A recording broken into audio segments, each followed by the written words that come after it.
Hola, esta es la clase de mujeres hermosas de la Iglesia Cristiana Bautista Getsemaní de Guadalajara. Mi nombre es Rebeca Hernández y vamos a dar inicio con una oración. Gracias te damos, Padre bendito, porque podemos tomar este tiempo de estudio en este día que es el día dedicado para alabarte y adorarte, este día domingo. Gracias, Padre, porque este día fue donde nuestro Señor Jesús pudo probar lo que Él decía hacer, que era tu Hijo, y que resucitaría. Gracias, Padre, por ese poder con el cual tú le permitiste su resurrección. Gracias. Te pedimos pues por el entendimiento para cada uno de los que estaremos, una de los que estaremos aquí estudiando en esta hora. Te lo pedimos en el nombre de nuestro Señor Jesús. Amén. Tenemos que el material para esta ocasión está basado en nuestro material, está basado en la Biblia libro por libro, es el material que estamos usando y estamos en esta ocasión avanzamos a lo que es la segunda parte del material, que es Mateo, el estudio del libro de Mateo, del Evangelio de Mateo. Ya estamos el día de hoy entrando a la segunda unidad que se titula El modo de vida en el reino. Y tenemos para memorizar el versículo clave del estudio 31, lanzamiento del movimiento del reino, que está en Mateo 4:23. Y recorría Jesús toda Galilea, enseñando en las sinagogas de ellos y predicando el evangelio del reino y sanando toda enfermedad y toda dolencia en el pueblo. Este sería nuestro texto que iniciamos memorizando. Hemos avanzado bastante bien en la memorización de los textos ahora en nuestra clase presencial, gracias a Dios. El estudio de hoy es el estudio 32, que se titula El camino del discípulo y está basado en lo que corresponde al capítulo 5, aunque los puntos del libro, que es del libro del alumno, solo nos sitúan del versículo 1 al versículo 16. Vamos a ver si alcanzamos a verlo, aunque sea de manera general, lo que resta del capítulo, porque para la siguiente lección ya estamos abarcando o iniciando el capítulo 10, el capítulo 6. El versículo clave de esta lección está basado en Mateo 5:16. Así alumbre vuestra luz delante de los hombres, para que vean vuestras buenas obras y glorifiquen a vuestro Padre que está en los cielos. Fíjense que algo que de pronto sí nos cuesta trabajo entender, que el Evangelio de Mateo está dirigido a los judíos, y los judíos se puede decir que eran son los creyentes en medio de los inconversos. Este grupo de judíos en su época son los creyentes en medio de los inconversos, que son los pueblos de alrededor. Pero de esos creyentes inconversos, el Señor Jesús está en Galilea, y en Galilea se les está considerando que el gran porcentaje de los que viven en esta región son inconversos.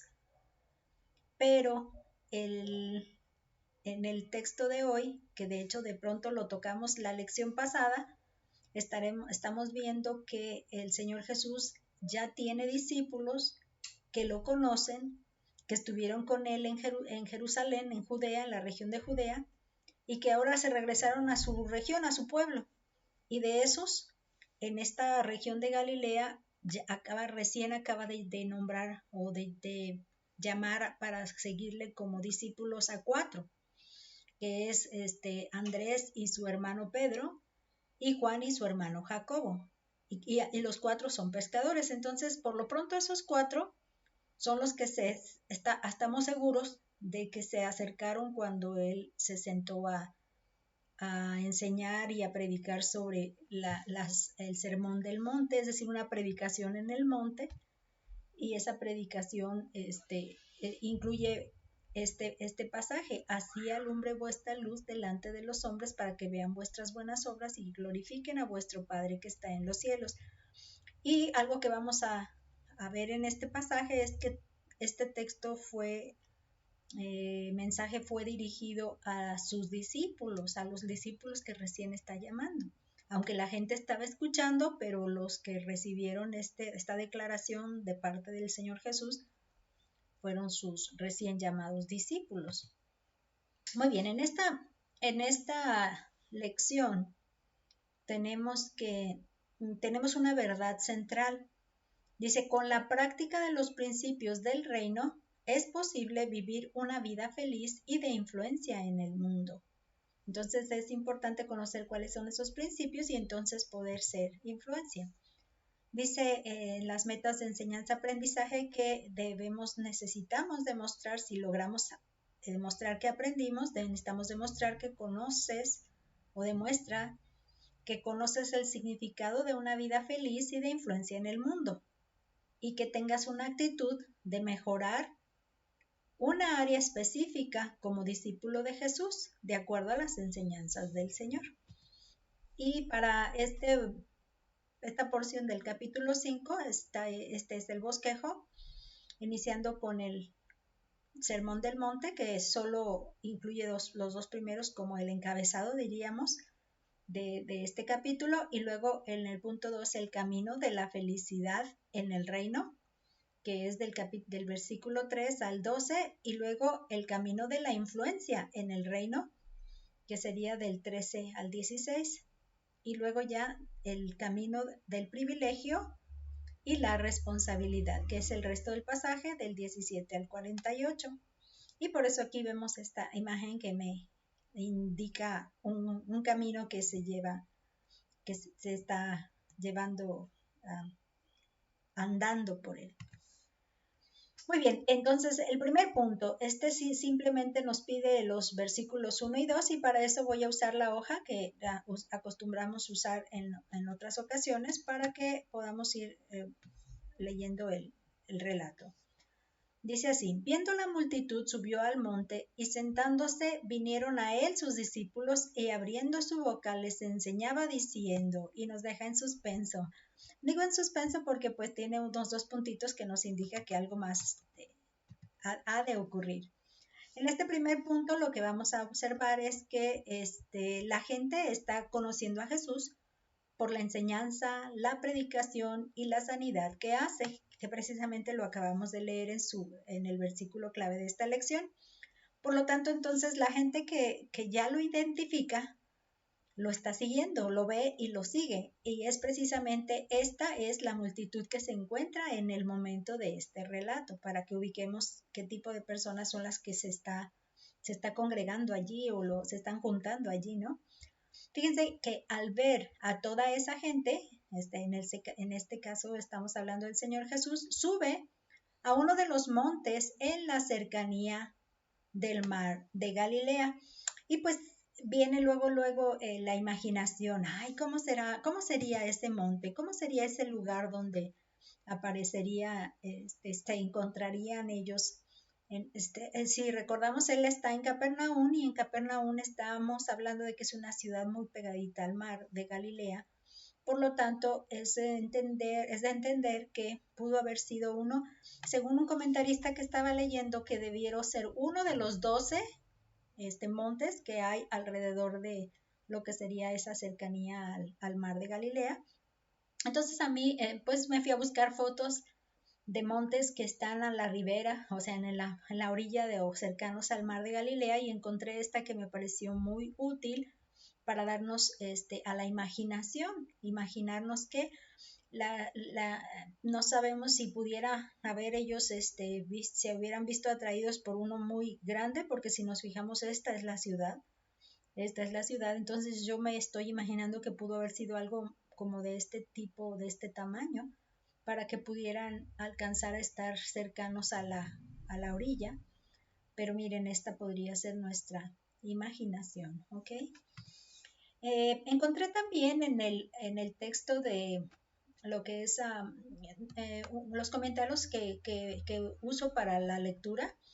estoy encontrando en el comentario sobre toda la Biblia de Matthew Henry. Recordarles que Matthew Henry es un personaje, un teólogo bastante reconocido, y él es muy extenso en sus explicaciones de todo lo que él investiga como teólogo, y nos trae siempre mucha información muy útil para entender el punto de enfoque de vista de cada pasaje, y a mí me pareció muy útil que ahorita estoy mostrándoles, que dice así: Cristo predicó este sermón, que era una exposición de la ley, sobre una montaña, porque sobre una montaña se dio la ley. Y esta fue también la promulgación solemne de la ley cristiana. Pero observe la diferencia. Cuando se dio la ley, el Señor descendió al monte. Ahora subió el Señor. Luego habló con truenos y relámpagos. Ahora en voz baja y apacible. Luego se ordenó a la gente que mantuvieran la distancia. Ahora están invitados a acercarse. Bendito cambio. Si la gracia y la bondad de Dios son su gloria, como ciertamente lo son, entonces la gloria del Evangelio es superior, porque la gracia y la verdad vinieron por medio de Jesucristo. Esto lo que nos ayuda a entender es acerca de la ley, porque estamos de pronto muy influenciados, o nos hemos recibido el bombardeo, quiero buscar las palabras adecuadas, referente de que ya no vivimos bajo la ley, que ahora vivimos bajo la gracia, y que ya no tenemos nadie que hacer con la ley, que ya dejemos allá, porque pues ahora sí que es un regalo de Dios la salvación que nos ofrece en Cristo Jesús.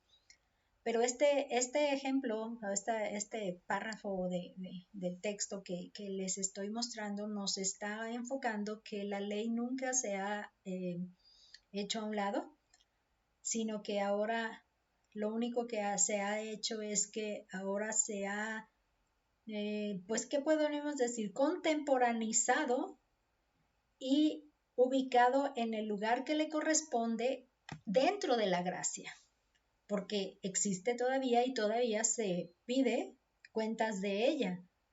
Entonces, pero Dios es el que decide cómo. O sea, la forma es la que ha cambiado, pero la demanda de la ley no ha cambiado, porque es una demanda de parte de Dios. Entonces, eso es lo que quisiera enfatizar desde ya al inicio, para que no perdamos de vista que si antes fue el monte con Moisés y había relámpagos y no se le tenía que permitir acercar porque Dios podría usar de su santidad como parte de la observación del pecado y destruirlos, entonces ahora no se dice de esa manera. Ahora Jesús sube, antes Dios baja, Jesús sube, les pide a las personas que se acerquen, y Él ahora habla con ellos de manera más tranquila, apacible, y ellos lo entienden de persona a persona. Esta vez es así de diferente. Y por lo tanto también el cumplimiento de la ley tiene sus cambios que tenemos que considerar. Entonces, fíjense bien, al sentarse, Jesús mostraba un preámbulo de que habría un tiempo de enseñanza ahí. Eso es lo que me atrae a memoria, que en un comentario que pude leer, se menciona que la ley, o la enseñanza de la ley y los profetas, que precisamente es la Biblia escrita que tenían en este entonces del tiempo de Jesús, la ley y los profetas, los líderes de ese tiempo, que serían entre escribas y fariseos, que eran los que estaban empapados con el conocimiento de la ley, eran los que enseñaban a las personas judías, es decir, a los creyentes en Dios de aquella época, que eran los judíos. Entonces, ellos acostumbraban a usar una silla que le llamaban la cátedra de Moisés. Es una silla que tenía esa finalidad de enseñar, de dar cátedra sobre la ley. Cuando el Señor Jesús se sienta, está dándoles una semejanza de que Él también está listo está dispuesto ya para darles hacerles llegar una enseñanza, es decir, aplicarles, mostrarles algo, una enseñanza allí mismo. Sus discípulos recién llamados a seguirlo se unen a la multitud. Entonces, algo que sí, Jesús los ve, entonces busca su lugar adecuado y se sienta. Y en el momento de que los discípulos ven que esto está ocurriendo, ellos llegan y se acercan. Fíjense que Jesús se dispone a dar un importante mensaje y precisamente las palabras que lo respaldan son las que dice, y abriendo su boca, lo vimos desde la lección pasada para que pudiéramos darnos una idea de qué significarán eso, qué sentido tiene. Entonces, lo que pasa es que Mateo tiene la claridad de que cuando él quiere hacer, o sea, invitar a las personas a que pongan atención porque va a venir algo importante, especialmente usa esas palabras. Entonces, abriendo su boca, les comenzó a decir o algo en ese sentido. Pero abriendo su boca, listo para dar una enseñanza importante. Ese es el sentido de esto. Por eso es esa frase que les estoy colocando. Ok, entonces, eso es lo que encierra el preámbulo, como les decía, como un tipo encabezado. Ahora vamos a ver lo que sería el camino de la felicidad en el reino. Este es el mismo capítulo, pero del versículo 3 al 12. Y vamos a ir a nuestra hoja para hacer la lectura de estos siguientes versículos que dicen: Bienaventurados los pobres en espíritu, porque de ellos es el reino de los cielos. Bienaventurados los que lloran, porque ellos recibirán consolación. Bienaventurados los mansos, porque ellos recibirán la tierra por heredad. Bienaventurados los que tienen hambre y sed de justicia, porque ellos serán saciados. Bienaventurados los misericordiosos, porque ellos alcanzarán misericordia. Bienaventurados los de limpio corazón, porque ellos verán a Dios. Bienaventurados los pacificadores, porque ellos serán llamados hijos de Dios. Bienaventurados los que padecen persecución por causa de la justicia, porque de ellos es el reino de los cielos. Bienaventurados sois cuando por mi causa os vituperen y os persigan y digan toda clase de mal contra vosotros mintiendo. Gozaos y alegraos, porque vuestro galardón es grande en los cielos, porque así persiguieron a los profetas que fueron antes de vosotros. En esta porción estamos observando una palabra muy repetida en esta porción. Y lo primero que vamos a ver es que aún cuando el mensaje de Jesús fue dirigido a sus discípulos, la gente podía escuchar y aprender. Este fue un párrafo o un contenido que encontré en los comentarios bíblicos para aclararnos que en realidad al llamar el Señor Jesús a sus discípulos, lo que está haciendo es que ahora los está educando o los está formando con la instrucción que él quiere darles, ¿no? Entonces, esta es la parte que nosotros estamos observando aquí en este texto. Y después dice, y Jesús enseñaba acerca del reino que, con su llegada, se había acercado a ellos. Entonces, algo que no vamos a perder de vista es que el mensaje que Juan venía predicando era arrepentíos, porque el reino de los cielos se ha acercado. Pero ahora que ya se fue encarcelado, entonces el Señor Jesús tuvo que entrar, así yo se los decía, como un relevo para que ese mensaje se siguiera predicando, porque precisamente ese también era el mensaje que él venía predicando, o sea, venía sanando y enseñaba, pero en la enseñanza y la predicación era arrepentidos porque el reino de los cielos se ha acercado. Entonces, ¿qué es lo que viene él haciendo en este monte? Está enseñando acerca precisamente de lo que es el reino. Entonces, no perdamos de vista que este es el plan y este es el propósito en todo el sermón del monte. Él está hablándoles del reino, porque él sabe que con su llegada este reino se está acercando, está cerca ya. Y en ese reino la felicidad predomina. Esta es la parte que dice esa palabra repetida, bienaventurados, bienaventurados. Esa palabra tiene un simbolismo muy claro y quería mostrárselos aquí. Esta es la palabra que está usándose, que en el griego sería Macarios, escrita de esta forma, y nosotros la leemos así, Macarios. Dice, es una forma prolongada de la poética macar, que significa lo mismo. Esto es supremamente bendecido. Por extensión, afortunado o adinerado. Esto es también lo que vamos a observar aquí. Y voy a hacer una pequeña pausa para cambiar de lugar. Ok, estamos continuando. Resulta que mis vecinos tienen fiesta y cuando se escuche la música muy probablemente nos van a censurar el video y les van a cortar parte del audio que están escuchando. Entonces me es importante que ahora que cambié de lugar espero que no se escuche tanto el fondo musical. Veníamos diciendo entonces que es Macarios. Macarios tiene el significado de supremamente bendecido, por extensión, afortunado, adinerado. Esta es la palabra que encontré que me pareció muy buena porque cuando a uno le dan dinero, uno está feliz porque ya tiene para gastar y algo que yo reconozco que tengo es que soy muy golosa y lo primero que se me antoja gastar cuando me llega quincena o ahora mesada es golosinas de chocolate. Entonces soy feliz con mis dulces. Y es algo que adinerado te hace feliz, ¿no? Y otro significado que tiene es bendito y como esta es una traducción de inglés al español, dice happier es más feliz, mucho más feliz, ¿no? Eres feliz, pero más todavía de lo que es el estándar de felicidad, ¿no? Y les quería compartir también la anécdota o pues compartirles un testimonio de que el abuelo que tuve, papá de mi mamá, él se llamó Macario y es pues el sentido que tiene aquí Macario y algo que yo me llama la atención que fue lo que nos contó una vez mi abuela, que cuando conoció a mi abuelo Macario por primera vez, dice que lo vio que estaba feo, feo, negrito, negrito y feo, feo, feo.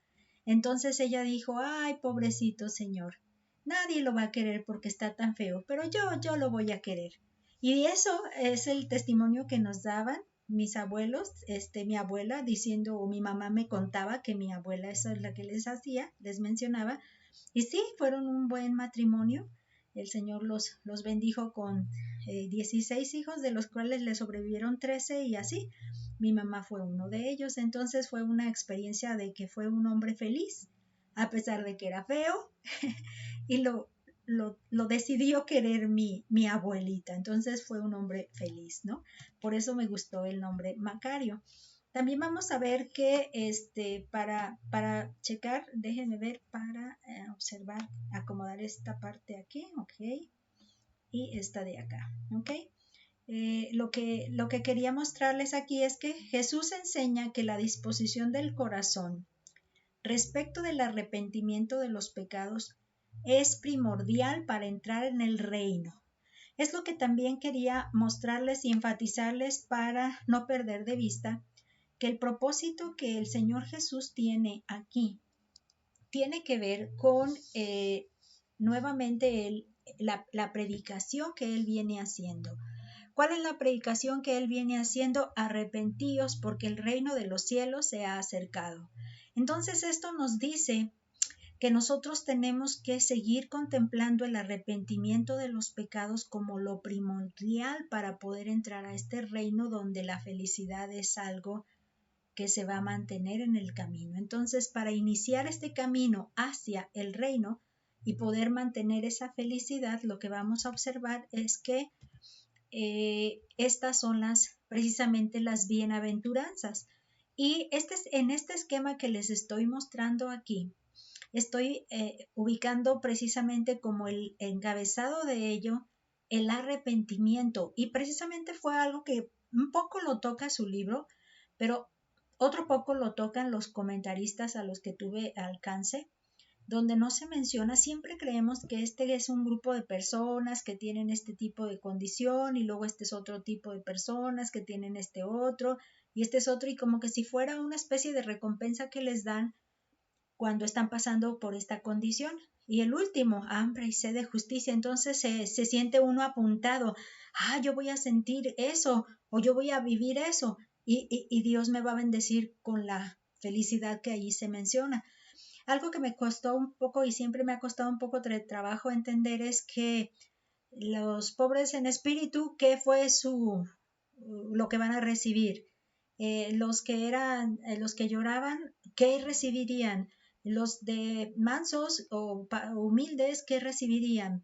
Y los de hambre y sed de justicia, entonces se me ha hecho así como que, ¿cómo le hago para poder entenderlo y reconocerlo? Y a partir del día de hoy me he quitado esa preocupación porque no tienen relevancia, no tiene una real correspondencia de esta condición con esto. No tienen una real condición para tener esa, como ser como recibir algo al final, sino que en realidad cada una de estas condiciones son parte de un proceso de arrepentimiento, del proceso del arrepentimiento de los pecados. O sea, yo soy una persona pecadora y necesito enfrentarme a ese hecho de que soy una persona que peca. Desde antes de pensar en que yo conozco el plan de Dios y conozco el plan de Jesús, yo debo reconocer que soy una persona pecadora y empiezo a ver cómo me encuentro. Si yo quiero acercarme a Dios, sobre todo, necesito hacer primeramente esa evaluación. ¿Cómo me encuentro delante de Dios? Por eso es muy útil cuando se le habla de Cristo a una persona, o sea, se evangeliza a una persona, la pregunta de si el día de hoy estuvieras en la presencia de Dios y Él te preguntara, ok, dime por qué razón debo dejarte entrar aquí al reino conmigo o hacia el cielo conmigo. Entonces, esa pregunta es clave para entender el proceso precisamente de esta salvación, de este derecho de estar en el cielo. Y lo primero que vamos a darnos cuenta es que necesitamos entender, estas sí, de alguna forma son como pasos graduales para llegar al punto de, ups, no puedo, yo solo no, y no tengo nada con qué poderme acercar a Dios y decir, acéptame, déjame entrar. Entonces aquí es el primer paso que podríamos considerar que se debe de tener reconocimiento, es de ser una persona de pobreza de espíritu, que significa una persona que está afligida y necesitada al reconocer su condición de pecado. Entonces, esa persona pobre en espíritu se siente que no tengo, necesito, dame. O sea, tener esa postura de como me encuentro, no tengo, dame. Entonces, y afligido, no tengo. ¿Cómo resuelvo? Esta sería la primera. Pobreza, no tengo. Pobre, no tengo. Afligido, me puedo desgastar buscando, pero no tengo cómo solucionar. Ahora, ese sería darme cuenta. La siguiente sería llorar, que es el sentimiento que se produce dolido por su condición de pecado.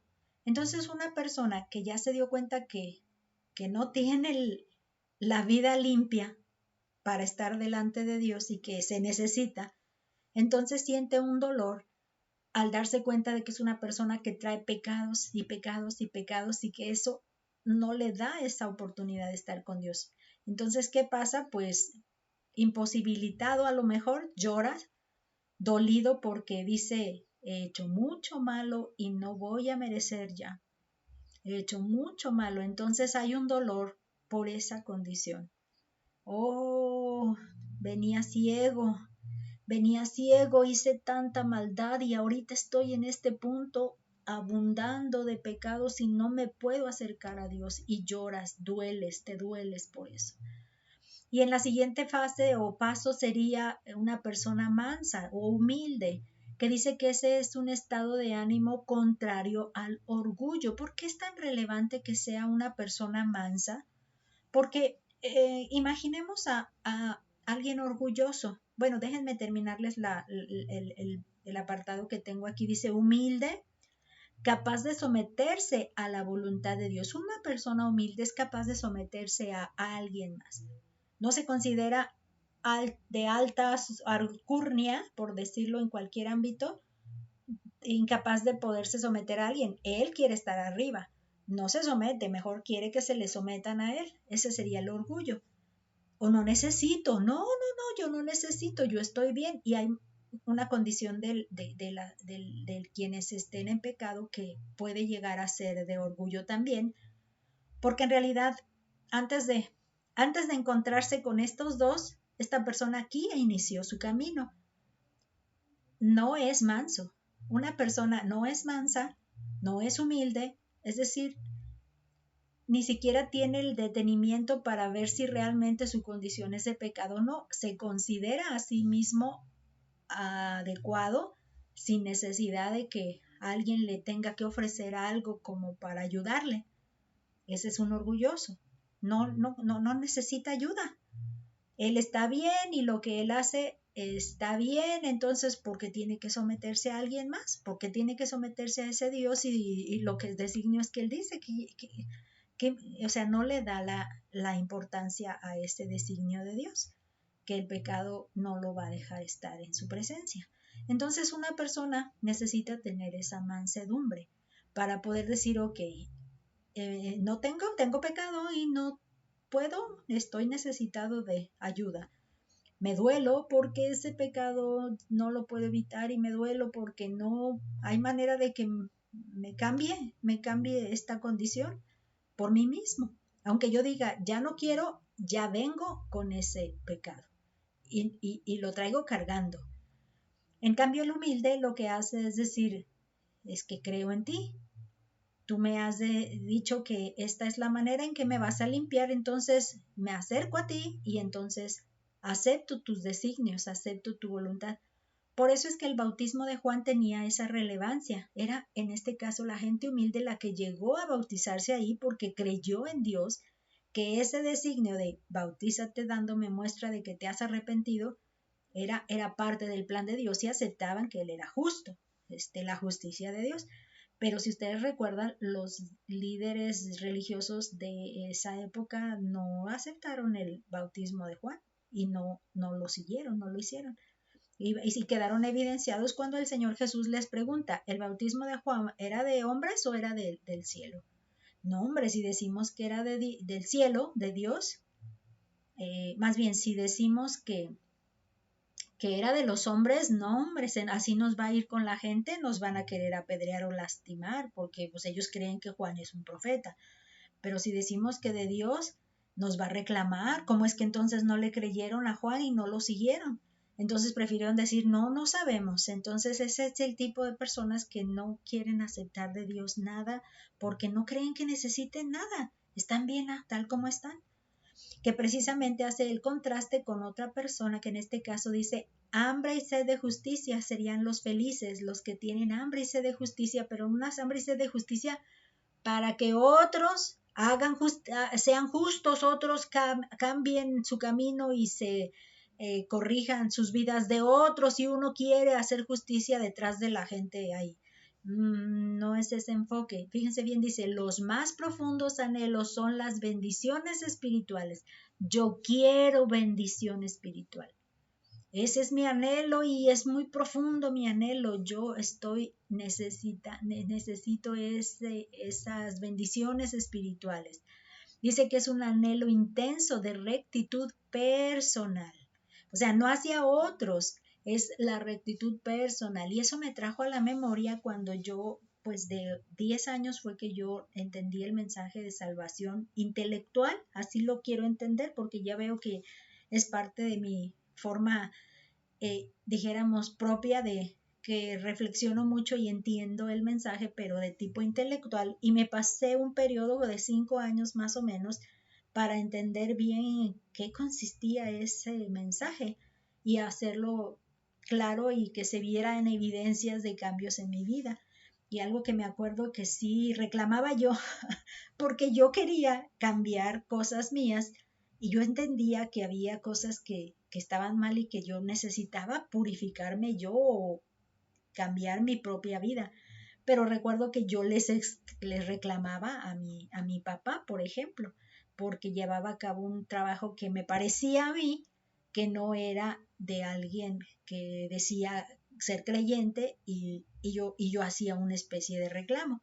Y era algo que recuerdo que al menos cada mes hacía como un teatro, no sé, un escándalo, pero no de gritos, sino de llorar por lamentarme porque no veía que cambiaba la situación de ese empleo, de ese trabajo. Entonces yo recuerdo haber tenido esa insistencia y por último recuerdo que mi papá también lo mencionó, es que ya no lo hago porque Rebeca me dijo que no debemos hacer así. Entonces, pues entonces quiere decir que aún en mi juventud, adolescencia, sirvió mi insistencia, pero en realidad hambre y sed de justicia es por mí, hacia mí, no es hacia las demás personas, porque yo soy quien quiere cambiar, yo soy quien quiere tener los beneficios espirituales, yo soy quien quiere la rectitud de mi propia persona. Entonces, todo este conjunto de condiciones interiores me llevan a que, ¿cómo le hago? No puedo, no tengo, no puedo, sola, no tengo. Entonces, ¿le creo a Dios? Voy a buscar a Dios. ¿Sabes qué? Yo ya sé quién me va a resolver esto. Entonces, Dios dice esto, yo voy a aceptar lo que Él dice y voy a ir a buscarlo. Entonces, es por eso que esta flechita me indica que esta condición, lo que hace es que me lleva a la búsqueda de Dios.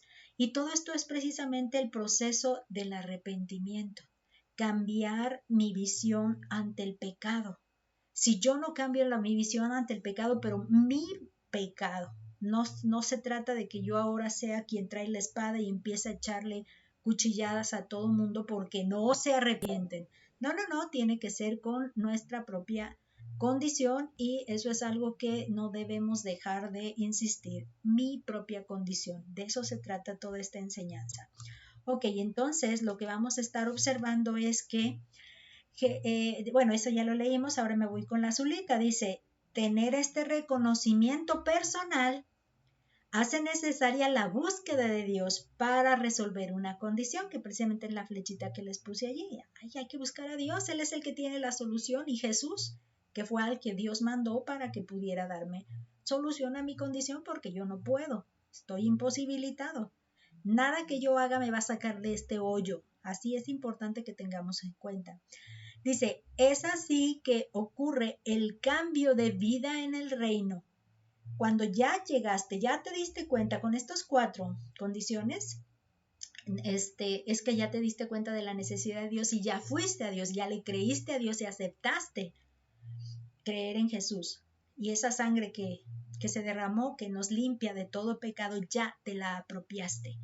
Esa es el paso intermedio entre estas bienaventuranzas primeras con las siguientes que vamos a observar aquí, que precisamente es que ya recibiendo ese beneficio de salvación, de que la sangre de Jesucristo, su Hijo, nos limpia de todo pecado, ya en el reino, ya somos parte del reino, ya estamos en el reino, es que podemos gozar de estas condiciones siguientes.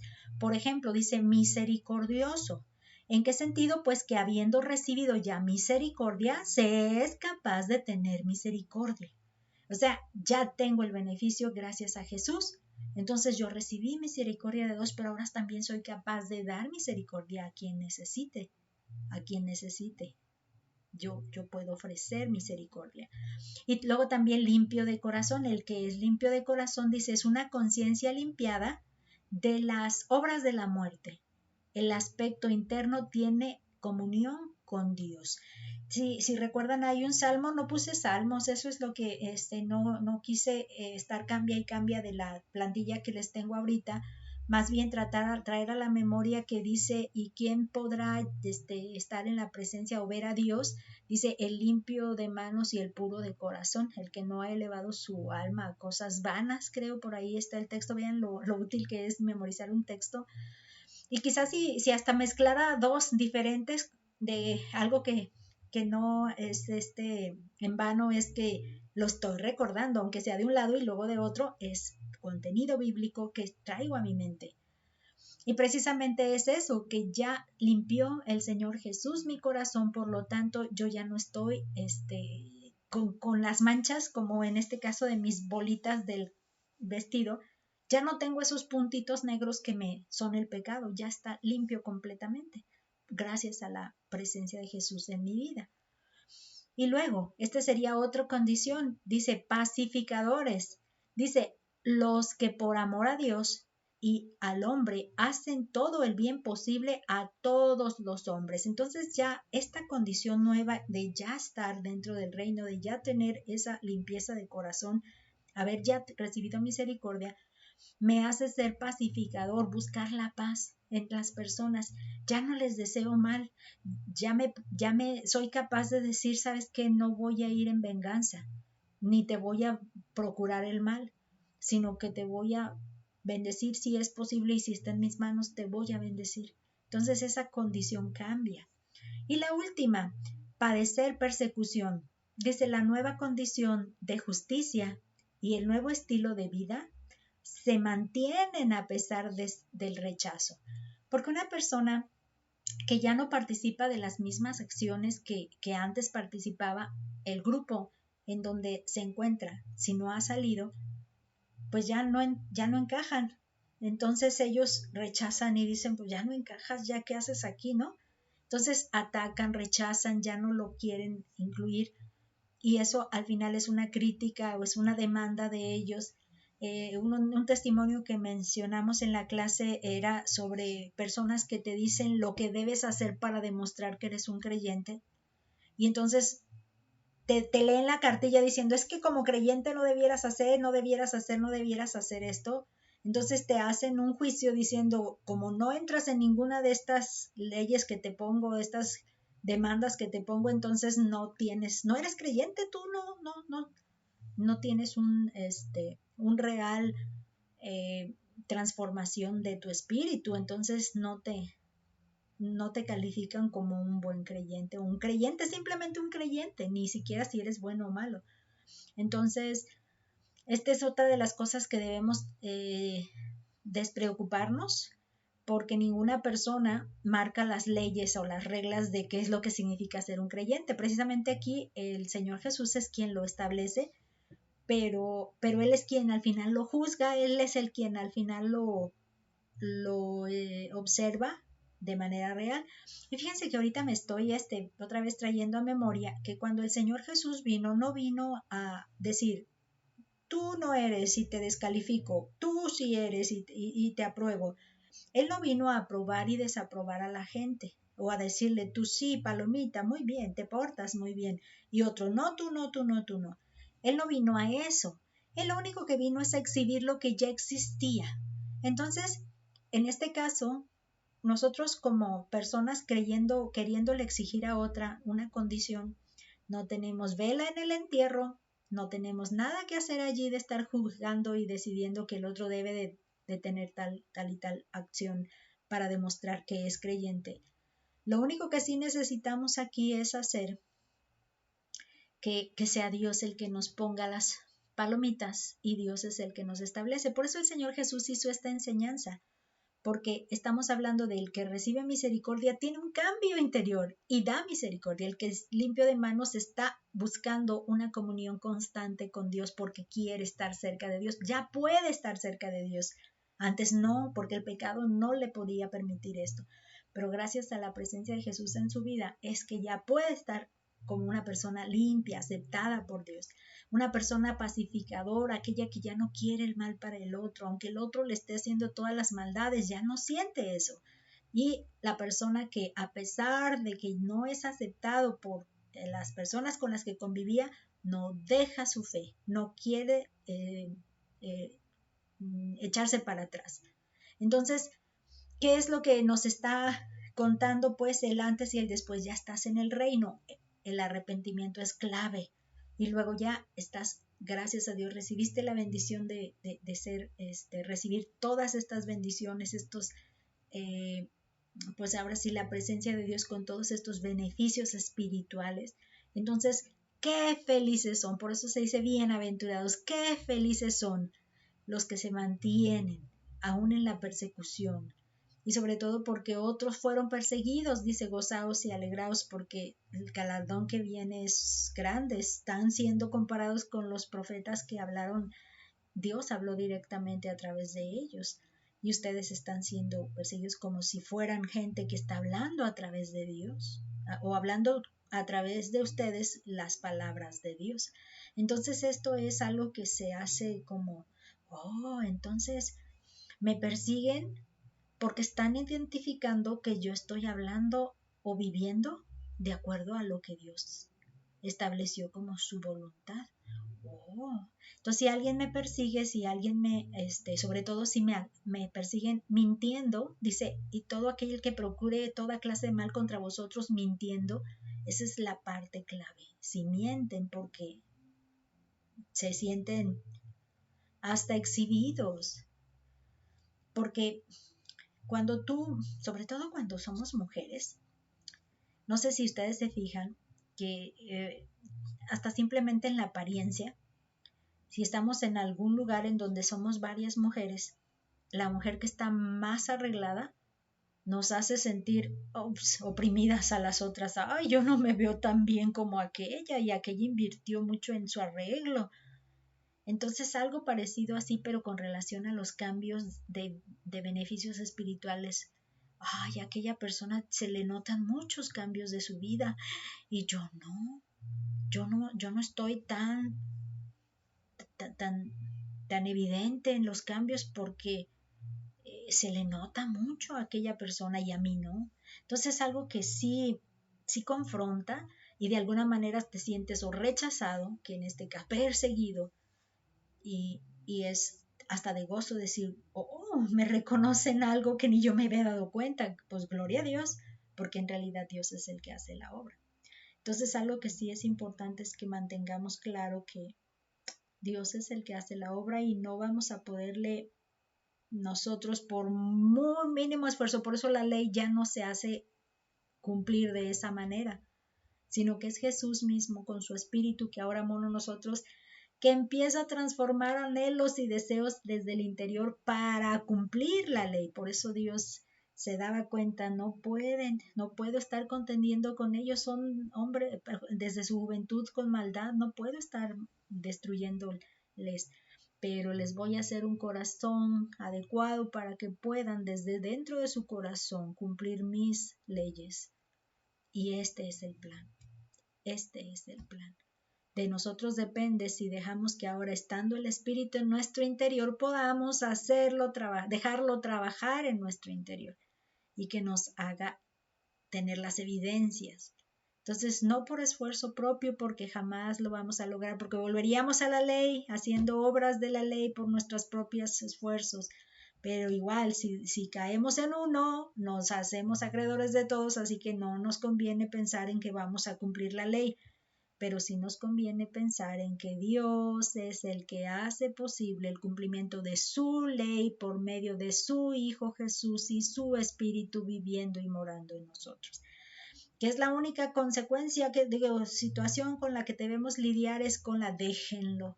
Decía hoy la predicación el hermano, pues nomás lo único que tenemos que hacer es de otro predicador que estaba escuchando hace un ratito antes en la comida, decía, ¿qué es en realidad el plan que Dios tiene? ¿Que yo sea el que me esfuerce? ¿O que me suelte y me quede por decir, en la barquilla que lleva el Señor y que Él conduce y me dirige y me mueve? Entonces yo me suelto y Él dirige y Él mueve y Él cambia y Él prospera mis beneficios espirituales. Muy bien, ahora fíjense bien, de todo de arrepentimiento y acercándose al reino de los cielos, estar ya en el reino de los cielos, ya alguien estando en el reino de los cielos con evidencias de que ya ha sido transformada su vida, entonces el camino de la influencia en el reino. Ya eres una persona que tiene una transformación genuina y tiene todos estos beneficios espirituales que estamos viendo y Dios de alguna forma los está trabajando. Ahora vamos a ir a Mateo 5 del versículo 13 al 16, que dice, de la siguiente manera. Aquí, vosotros sois la sal de la tierra, pero si la sal se desvaneciere, ¿con qué será salada? No sirve más para nada, sino para ser echada fuera y hollada por los hombres.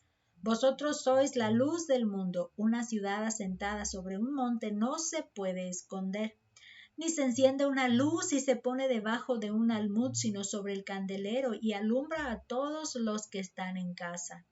Así alumbre vuestra luz delante de los hombres, para que vean vuestras buenas obras y glorifiquen a vuestro Padre que está en los cielos.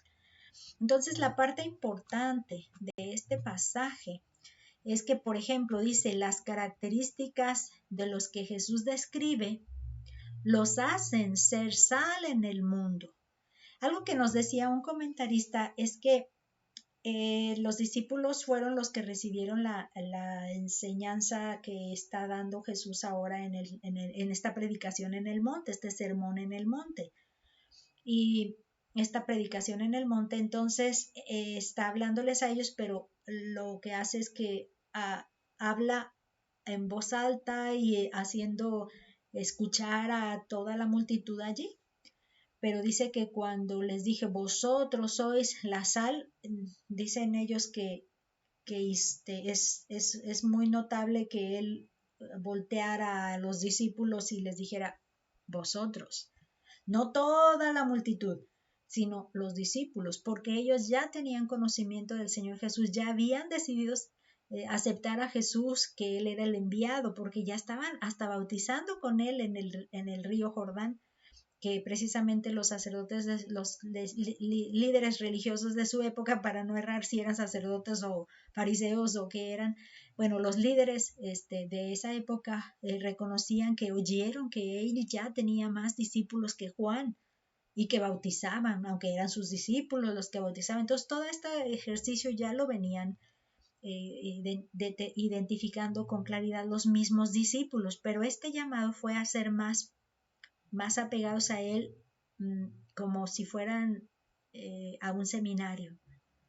En algunos seminarios se tienen instalaciones donde ahí se duerme, se come, claro que se paga por eso, pero se duerme, se come y se tienen las clases día a día. Recuerdo yo haber visitado a Ceci Barragán cuando ella estaba de estudiante y me le colé, me acuerdo que creo que también me hicieron pagar, creo que la mínima cantidad ahí para que yo durmiera en las instalaciones de allá, pero yo me le colé a su habitación y creo que ahí ella me acogió con hasta cosas que yo no llevaba para pijama o cosas así para dormir. Viajaba yo porque era el líder a nivel nacional de la juventud y teníamos a veces reuniones en la Ciudad de México y tenía yo que viajar allá y pasar allá la noche. Entonces decía, voy a aprovechar a ir al seminario y a ver a Ceci, a ver a los hermanos, yo me empapaba matando, como dice un dicho, varios pájaros de un solo tiro, y esta fue una bonita experiencia que tuve. Entonces imaginen a los discípulos que Jesús ya llamó, recién llamados, que estaban entrándole a las inscripciones y a los primeros días de ubicar su carga horaria y sus materias que iban a ir cursando durante este periodo de 3 años y medio que el Señor Jesús vivió a partir de su bautismo. Ellos entonces les dice, ustedes ahora llamados a ser mis seguidores, apóstoles, porque fueron llamados precisamente a empezar este camino de la formación de su iglesia, de hecho. Entonces les dice, ustedes son la sal. Entonces todos aquellos que ya tienen esta convicción, esta es precisamente la influencia que ahora son capaces de hacer. Son capaces de hacer porque ya hubo un cambio. Y esta es precisamente, entonces me llamó la atención, bueno, vamos pensando un poco en la sal. De hecho, el libro nos dice, pero a mí me llama la atención mirarlo a la información contemporánea que nos presentan, sobre todo en esa fuente de información que tenemos todos accesible, el Google. Entonces me fui a navegar y busqué una página donde me dijera para qué sirve la sal, y me la identificaron como cloruro de sodio, y esta es sus siglas en la tabla de nomenclaturas físicas, ¿no? Entonces dice sus usos, su beneficio e información sobre, y me hace esto, el cloruro de sodio se ha utilizado para saborizar. Saborizar, y lo subrayé para resaltar cuáles son las acciones que darían esa influencia ahora de ya poseer algo, entonces ya lo puedes dar, entonces tú das sabor. Y conservar los alimentos durante miles de años. Dice, como conservador, la sal ayuda a prevenir el deterioro y a mantener los alimentos como las carnes y los quesos listos para consumir, seguros para ingerir por mucho tiempo. Entonces, esta condición de ser sal es algo que permite la preservación, ayuda a que se pueda preservar. Tu influencia es algo que te preserva, conservas y te hacen seguros para la utilidad que tengas que hacer, previenen el deterioro. Entonces esta sería. Y luego también me llamó la atención esta, yo no sé si por más médico que lo que en realidad es, dice, ¿cuáles son las propiedades de la sal de grano? Dice, regula la presión arterial, pero luego te hacen claro, consulte a su médico, no se vaya a confiar en irse con esta información, pero igual me pareció muy útil. Dice, además de estos beneficios, la sal gruesa, o sea, la de grano, contribuye a mantener los niveles de azúcar, descongestionar los pulmones, prevenir los calambres musculares y producir un equilibrio. Entonces también estamos hablando de mantener el equilibrio. Si hay mucho de los pecados incrédulos, gente que no ama a Dios, la sal lo que va a hacer es mantener un equilibrio como para que no abunde eso, mantener un equilibrio para que no abunde. Tú te entremezclas en eso y vas a ver cómo ya no van a abundar, vas a mantener y vas a permitir que esto se conserve. De hecho, si ustedes se acuerdan, cuando el Señor, Jehová Dios, estaba visitando a Abraham para hacerle saber que al año siguiente ya Sara iba a tener el hijo que le estaba prometiendo desde tiempo atrás, él le dice, le encubriré a Abraham que voy a destruir a Sodoma y Gomorra, cuando él va a ser capaz de mantener la fidelidad de su familia, que todos se mantengan en el camino del Señor. Y lo decide y dice, no, y se lo cuenta, esto voy a destruir. Y entonces, ¿qué fue lo que le empieza a abogar a este Abraham? Y si hay justos en medio de esa pues gente que no, que ya ha punto llevado a colmo su pecado y que tú ya no los puedes aguantar más, ya llegaron al colmo, ya están al tope, al tope. No, está bien, si hay unos cuantos, no lo voy a hacer. Entonces, eso sería la sal en esa cantidad de población. Si hubiera habido una poquita de esa sal para hacer influencia, algo se hubiera logrado. Pero pues no se pudo, no se logró.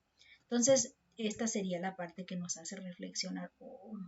Entonces, fíjense aquí en la parte azul, dice, los discípulos de Jesús ya habían tenido una experiencia de fe en él, porque acuérdense, estaban en el río Jordán bautizando, ya habían tenido, por lo que a ellos hace referencia. Eso es lo que yo quería insistirles desde hace rato. Entonces, a ellos, ustedes son la sal, les dirige a ellos, porque ellos ya tenían el cambio, ya habían tenido la experiencia en identificar a Jesús como el Cordero. Dice, también les refiere ahora a ellos, les dice, son la luz del mundo. También les refiere que ahora ellos son la luz del mundo. Entonces, esta primera ilustración de ser sal, de influencia en sal, esa sería la. Entonces lo dice, son la luz del mundo. Y aquí también me llama la atención qué tipo de funciones tiene. Y esta ilustración me pareció muy buena porque me encantó ver cómo se ve el sol. Dice qué es y para qué sirve la luz. Dice del latín lux. La luz es el agente físico que permite que los objetos sean visibles. El término también se utiliza para hacer mención a la claridad que irradian los cuerpos, a lo a la corriente eléctrica y el utensilio que sirve para alumbrar. La luz tiene velocidad finita y se propaga en línea recta, etcétera, etcétera, pero la parte que me llamó la atención es permite que los objetos sean visibles.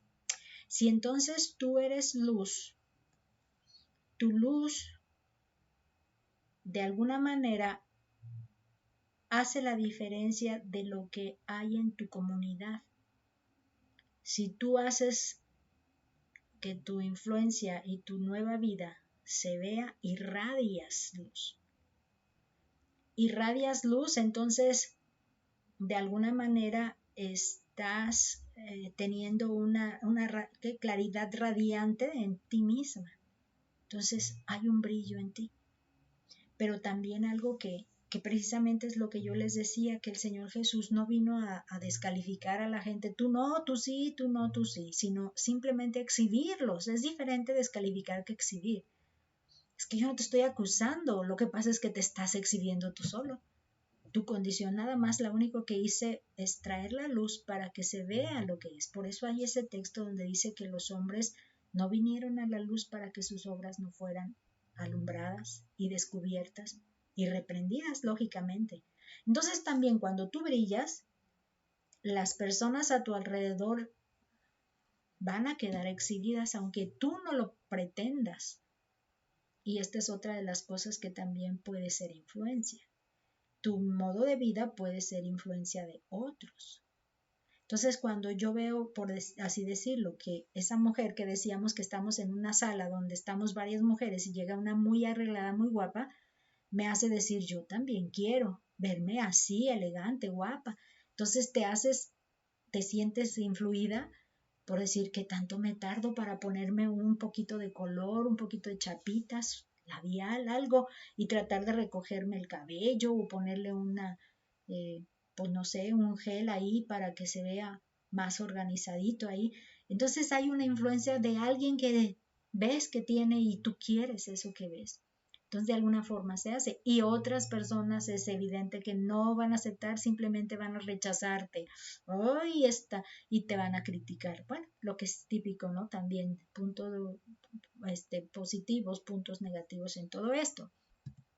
Ok, entonces fíjense bien, mientras la sal representa un cambio de vida en el interior, esta es la parte que me hizo reflexionar, que no se dice allá, pero ahora en el comentario también me hizo que lo entendiera. Dice que mientras la sal representa un cambio de vida en el interior, la sal representa lo que se evidencia a la vista. Porque, por ejemplo, la sal, cuando la combinas con el alimento, no te das cuenta de que la sal esté allí porque ya se diluyó, pero ahí está y da sabor y tú la pruebas y allí está la presencia. Entonces sería como los cambios en el interior. Pero gracias a que están los cambios en el interior, es que entonces, en el caso de la luz, se pueden ver evidencias de una nueva vida, de una nueva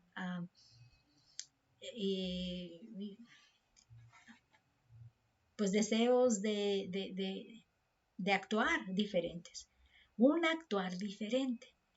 Y la luz es lo que hace que se pueda ver, lo que se puede ver, por eso se dice que es la luz. Fíjese bien, ambas son necesarias para impactar al mundo. Aunque tú no hables o no hagas para el beneficio de otros, puede ser hacer por lo menos la actitud que tengas para no hacer el mal también contaría como una influencia. Sabes que yo no te doy, pero tampoco te estoy quitando nada. Y yo no pretendo quitarte nada. Y eso también es de influencia. Esta persona es diferente, no me está quitando, no me está demandando, no sé si me explico, ¿no? Entonces, ambas son importantes. Aunque se vean o no se vean, es una influencia que es capaz de llegar hasta los demás y pueden tocar, impactar y decir, ¿y qué voy a hacer yo al respecto? Ellos o ella tiene y yo no. En esta última parte, fíjense bien, dice el camino del privilegio y la responsabilidad. Está todo el resto del capítulo, me pareció un poco largo para poderlo tocar, y lo más interesante de esto es que su material no lo extiende, de hecho nada más se quedan hasta el versículo 16, entonces no me quise quedar así como que limitada, pero nada más lo voy a hacer a un bosquejo así un poquito global. Pero lo vamos a leer. Dice, no penséis que he venido para abrogar la ley o los profetas. No he venido para abrogar la ley, sino para cumplir. Porque de cierto os digo que hasta que pasen el cielo y la tierra, ni una jota ni una tilde pasará de la ley, hasta que todo se haya cumplido. De manera que cualquiera que quebrante uno de estos mandamientos muy pequeños y así enseñe a los hombres, muy pequeño será llamado en el reino de los cielos. Mas cualquiera que los haga y los enseñe, éste será llamado grande en el reino de los cielos, porque os digo que si vuestra justicia no fuere mayor a la de los escribas y fariseos, no entraréis en el reino de los cielos. Oísteis que fue dicho en los antiguos, no matarás, y cualquiera que matare será culpable de juicio. Pero yo os digo que cualquiera que se enoje contra su hermano será culpable de juicio, y cualquiera que diga necio a su hermano será culpable ante el concilio, y cualquiera que le diga fatuo quedará expuesto al infierno de fuego. Por tanto, si traes tu ofrenda al altar y allí te acuerdas de que tu hermano tiene algo contra ti, deja allí tu ofrenda delante del altar y anda, reconcíliate primero con tu hermano y entonces ven y presenta tu ofrenda. Ponte de acuerdo con tu adversario pronto, entre tanto que estás con él en el camino. No sea que el adversario te entregue al juez y el juez al alguacil y seas echado en la cárcel. De cierto te digo que no saldrás de allí hasta que pagues el último cuadrante. Oísteis que fue dicho, no cometerás adulterio.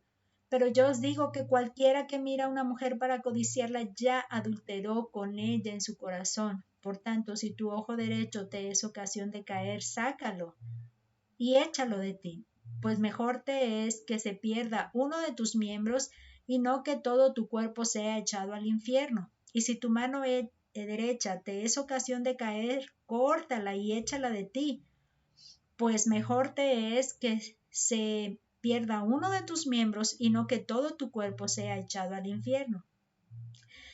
También fue dicho, cualquiera que repudia a su mujer, dele carta de divorcio. Pero yo os digo que el que repudia a su mujer, a no ser por causa de fornicación, hace que ella adultere, y el que se casa con la repudiada comete adulterio. Además habéis oído que fue dicho a los antiguos, no perjurarás, sino cumplirás al Señor tus juramentos. Pero yo os digo, no juréis en ninguna manera, ni por el cielo, porque es el trono de Dios, ni por la tierra, porque es el estrado de sus pies, ni por Jerusalén, porque es la ciudad del gran rey, ni por tu cabeza jurarás, porque no puedes hacer blanco o negro un solo cabello. Pero sea vuestro hablar sí, sí, no, no, porque lo que es más de esto, de mal procede. Oísteis que fue dicho, ojo por ojo y diente por diente. Pero yo os digo, no resistáis al que es malo. Antes, a cualquiera que te hiera en la mejilla derecha, vuélvele también la otra. Y a cualquiera al que quiera ponerte a pleito y quitarte la túnica, déjale también la capa. Y a cualquiera que te obligue a llevar carga por una milla, ve con él 2. Al que te pida, dale, y al que quiera tomar de ti prestado, no se lo rehuses. Oísteis que fue dicho, amarás a tu prójimo y aborrecerás a tu enemigo. Pero yo os digo, amad a vuestros enemigos, bendecid a los que os maldicen, haced bien a los que os aborrecen, y orad por los que os ultrajan y os persiguen, para que seáis hijos de vuestro Padre que está en los cielos, que hace salir su sol sobre malos y buenos, y que hace llover sobre justos e injustos, porque si amáis a los que os aman, ¿qué recompensa tendréis? ¿No hacen también lo mismo los publicanos? Y si saludáis a vuestros hermanos solamente, ¿qué hacéis de más? ¿No hacen también así los gentiles? Sed pues vosotros perfectos, como vuestro Padre que está en los cielos es perfecto. De manera como les menciono, voy a solo abordarlo de una forma un poco general.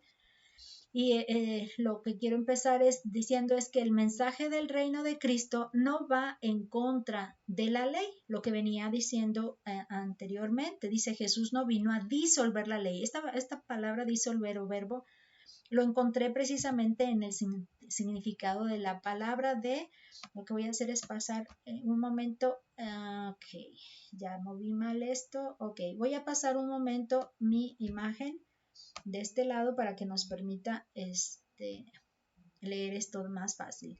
Dice cataluó, que así lo leo, lo traté de leer más acá. Dice que viene de la preposición cata, que significa en contra, y del verbo luo, que significa destruir. Entonces, en conjunto, estas dos significan aflojar, desintegrar, es decir, por implicación, demoler, literal o figurativamente, destruir, disolver, deshacer, derrocar, derribar. Es decir, tú ya no sirves, fuera de aquí, al bote de la basura, ya no tienes nada que hacer por acá. Y no es así, no es así como el Señor Jesús en realidad tenía interés de que se entendiera lo que la ley viene a significar. Lo que Él hace en realidad es que hace posible el cumplimiento de la ley desde el corazón. Por eso dice que lo escribe en el corazón de nosotros. Entonces, fíjense bien, el Señor Jesús a través de precisamente sus enseñanzas, solo a través de Jesús se hace posible el cumplimiento de la ley de Dios. Él prometió que estaría con nosotros todos los días. Y luego dice que Él mandaría a su Espíritu para que nos estuviera enseñando. Y es precisamente lo que hizo, todo lo que Él vino enseñando, el Señor Jesús vino enseñando como para traducirnos el verdadero significado y sentido de la ley.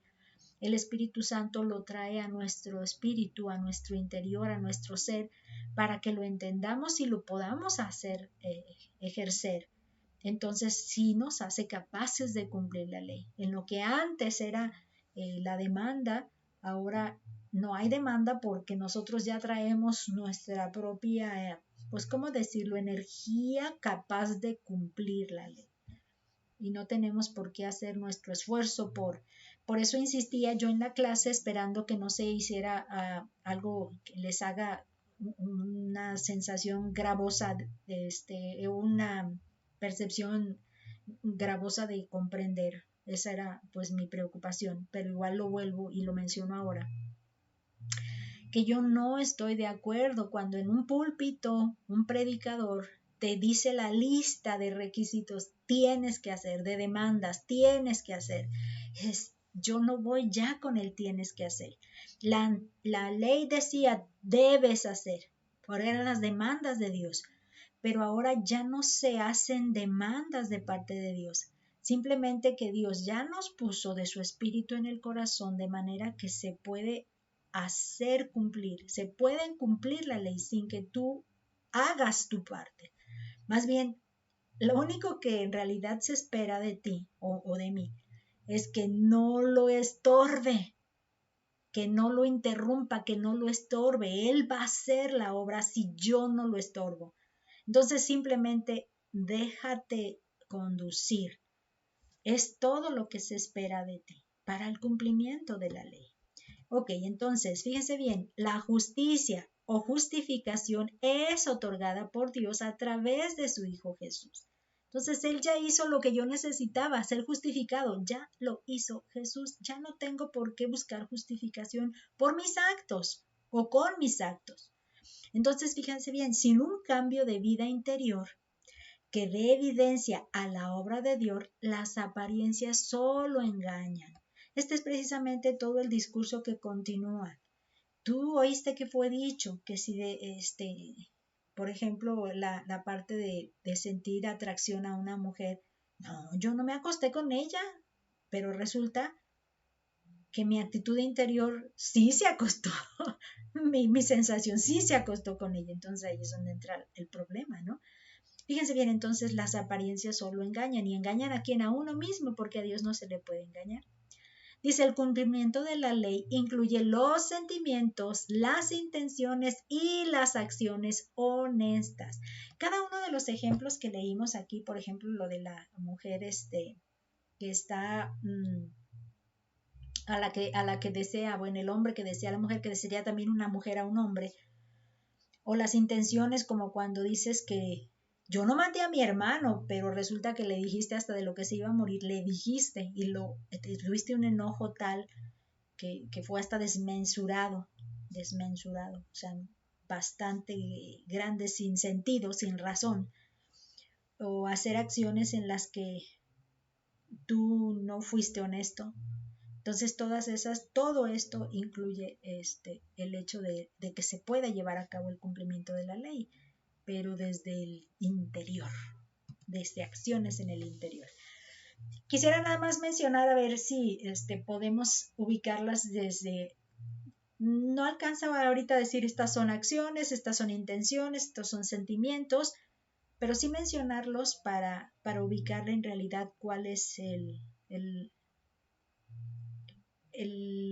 punto donde entendemos que no se trata de actos nada más que aparenten, ¿no? El primer ejemplo que se cita es el enojo sin sentido en contra del hermano. Ese te hace culpable de haber matado. Entonces es un sentimiento que si no lo manejas adecuadamente, la pura sentir enojo con esto ya te hace culpable de haber cometido esa falta a la ley de no matarás.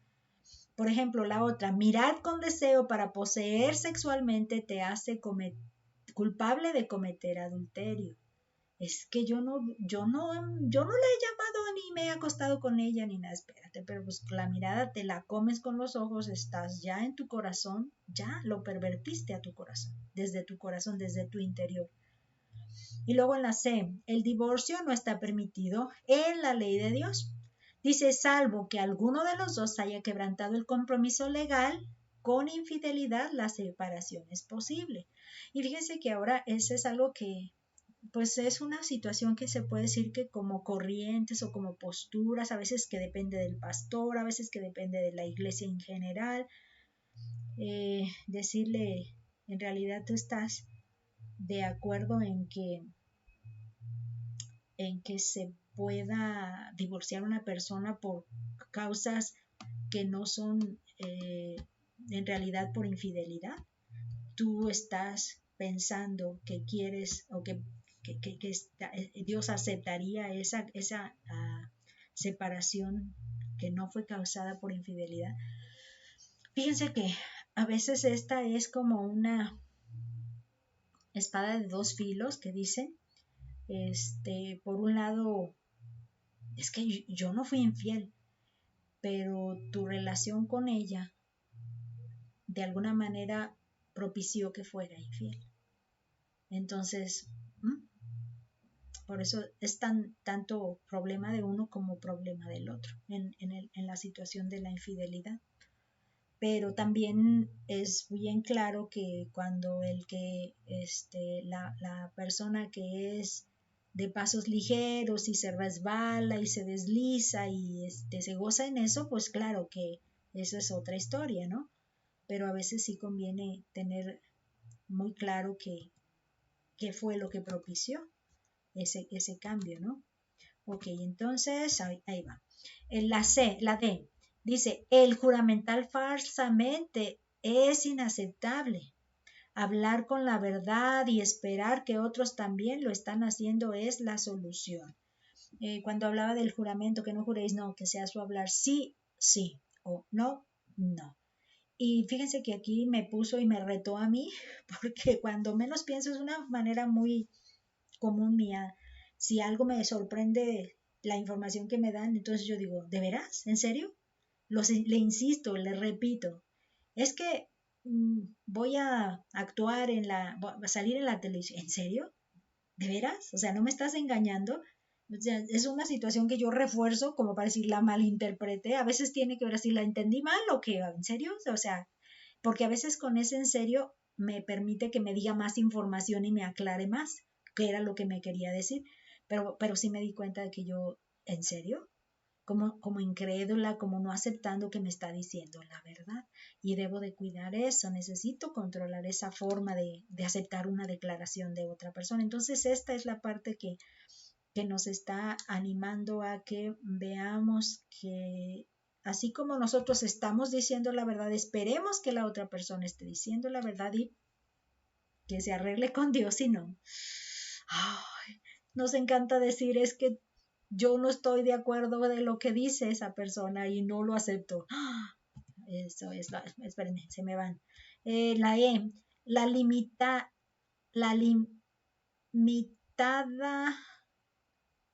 la demanda de retribución, limitaba la demanda de la queda anulada por la de dejar la venganza a Dios. Fíjense bien, déjenme traducirles esto que escribí mal porque sí es. Cuando se decía ojo por ojo, diente por diente, había una demanda de retribución en ello. Pero cuando una persona está tan enojada y quiere venganza y quiere retribución, es que me mataste o le quebraste la pierna, o le sacaste el ojo a mi hijo. Esta persona está tan enojada y tan quiere y exige la retribución que no se sacia con solo sacarle el ojo a la otra persona, porque también decía nuestro maestro Pemberton en la clase de teología, nos explicaba esto, es que no se sacian, él quiere no nada más el ojo, quiere la pierna, quiere el brazo, quiere. Entonces el carácter o el fondo de esta ley que se estableció fue darle límite a esa demanda. Se le da límite a esa demanda. Tú dices que quieres retribución, está bien, tienes derecho, pero que solo sea el ojo. Te sacó un ojo, tú sacas un ojo, no más. Pero entonces también este hecho de que había un límite para la retribución queda anulada en esta enseñanza que el Señor Jesús presenta por la de deja la venganza a Dios. Él es el que va a pagar. Tú no te metas con eso, deja la venganza a Dios. Entonces dices tú, sueltas toda tu energía para querer solicitar demanda de retribución cuando dices Dios retribuirá. Ok, entonces en la F, tener manifestaciones benignas y compasivas por el deseo del bien ajeno. Este es donde menciona que tú puedas recibir que te demanden, dame tu capa, dame, ve y trabájame más de la cuenta y vamos, obligado a. Y que dices tú que no, que es injusto y que vas a luchar por tus derechos. Resulta que ahora vas a tener una actitud de, pues no te deseo mal, tampoco quiero el mal para ti, pues ahora sí que me compadezco de ti que traes un plan como ese, pues ahora sí que tú lo vas a pagar en su debido momento. Y permitir que actúe de esa forma en ti o sobre ti. Esa también se me hizo así como que, porque yo sé que yo en mi fondo de mi corazón tengo mucho orgullo en ese sentido de que yo tengo derechos y quiero demandarlos. Y digo, de pronto sí siento que me falla y quiero lograr que Dios me libre de esa carga, que pueda someterme a las demandas de aquella persona y que esa persona, pues les he platicado mucho de la situación que viví con mi director. Mi director me insistía en que debía hacer cosas de una manera o de otra, pero yo decía es que la justicia no se logra a través de esos actos y no puedo actuar así. Entonces sí hay un debate con esto, cabría que ahora sí sacar, sí, esta la pudiste haber hecho, no, esta no, sí, esta sí. Pero de pronto sí me acuerdo que no fue tan fácil, que me decía, yo te di un beneficio, ahora tú da una conferencia para que, entonces yo, espérate, entonces ya estoy obligada porque me diste algo, pero no me preguntaste, no convenimos en eso, pero ahora me veo obligada. Entonces de pronto ahí sí, era una situación de que no nos hallamos. pero sí es un cambio que se espera que se tenga. Ahora, tener compasión y desear a esa persona el bien y no el mal. Que Dios te reprenda, que le decía aquel ángel, ¿no? A Satanás mismo. Muy bien, en la parte de lea su Biblia y responda, porque ya no vemos la parte de lea su Biblia y cómo es la parte de lea su Biblia y piense, porque ya lo estamos haciendo desde el inicio. Entonces dice, analice Mateo 5, dice los versículos del 1 al 11 y escriba las características de los súbditos del reino que reciben felicitación de Jesús. Ya lo que pueden hacer en esta ocasión también me parece que sería una buena oportunidad es regresarse a las láminas que les mostré al inicio, pero que no pierdan de vista que los primeros 4 tienen relación con el arrepentimiento que se espera para que ya entrando en el reino, aceptando el perdón de Dios, entonces haya otros 4 que son los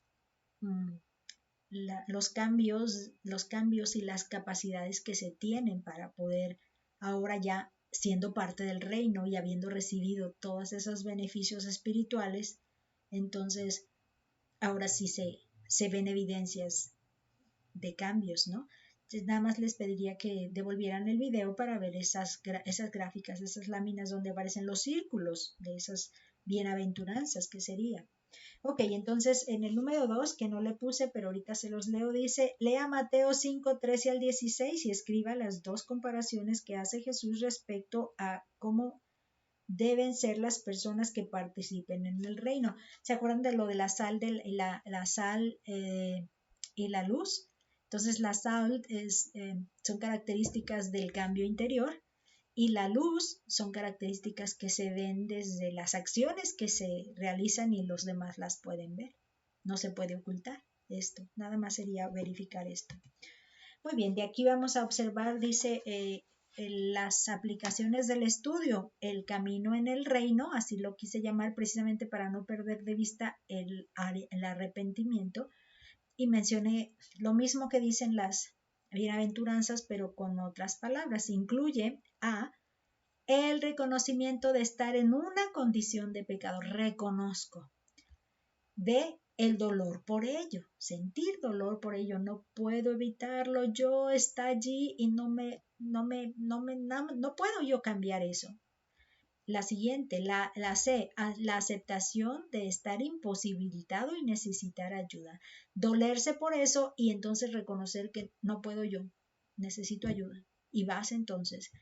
Y la D, la urgencia de cambiar nuestra condición espiritual personal es donde queremos sed de justicia, pero que me incluyan ya como una persona justa, esa apremiante.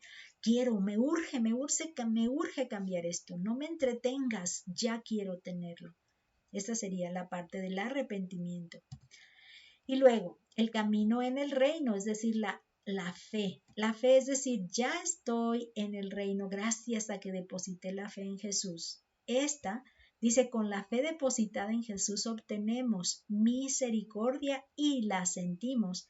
La obtengo, la siento para darla. Eso que no se nos pierda de vista. Y luego, obtengo también justificación y santificación. El Espíritu de Santo morando en mí hace que se empiecen a transformar. Por ejemplo, ya me veo limpia de todo pecado. Mi corazón está limpio y se está renovando cada día, santificando cada día. Por lo tanto, es una nueva condición en esta.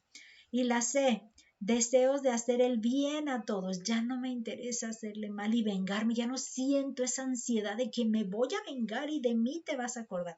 No me interesa ya venganza, no me interesa ya hacerle mal a la persona. Ya ni me quiero desgastar, no es parte del tiempo que quiero gastar o invertir, ni mi mente, ni mi entendimiento, ni mis emociones se quieren ya desgastar en eso. Y la D dice, perseverancia en Cristo a pesar del rechazo y la crítica. Entonces aquí es donde hacíamos mención que otros podrán demandarme, es que debes hacer, pero en realidad Yo tengo la fe ya en Cristo y nada me va a hacer cambiar, ni lo que me digas que me puede, que ya no me vas a dar, que ya no me toca porque ya no participo de lo mismo, no me interesa. Yo ya tengo mi fe asegurada en Cristo y voy a perseverar, mantenerme ahí, no cambiar a pesar de que me vengan rechazos, críticas, persecución y todo lo que quieras. Esa es la parte de la fe que ya tenemos.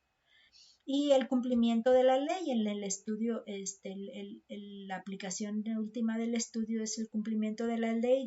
La ley no fue descartada con la salvación por gracia. Dios planeó la modificación de nuestro corazón en Cristo Jesús a través de su Espíritu, para que fuéramos capaces de cumplir la ley con su poder, el poder del Espíritu. Solo queda dejarle actuar tanto como sea necesario para completar el plan de Dios. Dios sabe que no somos capaces. Por esto es que todo este plan tenía un propósito. Jesús limpiando del pecado y el Espíritu Santo morando para ser capaz en el corazón, para hacerlo capaz de sentir ese cumplimiento de la ley desde el interior y estar cumpliendo con las demandas de Dios. Eso no se va a eliminar, pero ya no por mi esfuerzo, sino porque el Espíritu ya que tengo es el que hace posible esto. No perdamos de vista esto. Y pues las lecturas bíblicas para el siguiente estudio, solo Mateo 6. Vamos a orar. Padre, gracias te damos porque nos permitiste estudiar tu palabra. Gracias, Señor, porque, como decimos comúnmente, no se quita el dedo del renglón respecto del arrepentimiento previo a la fe. Y que no seamos infieles en el mensaje donde prediquemos que Cristo perdona los pecados y vamos a Él siempre que no estemos conscientes de que este pecado existe en nuestra vida y que no queremos seguir cargando con él, reconociendo que estamos incapacitados para eliminarlo y que nos duele seguir en ese camino, cambiar de actitud hacia el pecado. Te pedimos, Padre, que puedas hacer este eco en nuestro corazón para que mantengamos siempre presente que la fe sin el reconocimiento del pecado delante de ti no completa tu plan, tu mensaje. Ayúdanos a poder cada día que caigamos en un pecado, porque de seguro lo haremos, que seamos fieles a ti, buscarte y no acostumbrarnos a volver a ese estado en el que antes nos encontrábamos, porque ahora en tu espíritu podemos, ahora con poder que nos ha traído poder, podemos lograr el cumplimiento de la ley, de tus demandas que estableciste desde el principio para ese pueblo que tú apartaste para que estuviera cerca de ti, de tu corazón, como una niña preciada, un tesoro preciado, y la niña de tus ojos a la que protegerías y cuidarías y proveerías. Te pedimos que tú nos permitas ser parte de ese plan tuyo día a día y que podamos hacernos conscientes cada vez que nos salgamos de la ruta de este camino, Padre. Gracias por hacernos felices, por darnos esa bendición de poder encontrar salvación simplemente por rendirnos al creerte que con este plan tú estabas disponiendo para nosotros la solución. Gracias en el nombre de nuestro Señor Jesús. Amén. Hasta la próxima.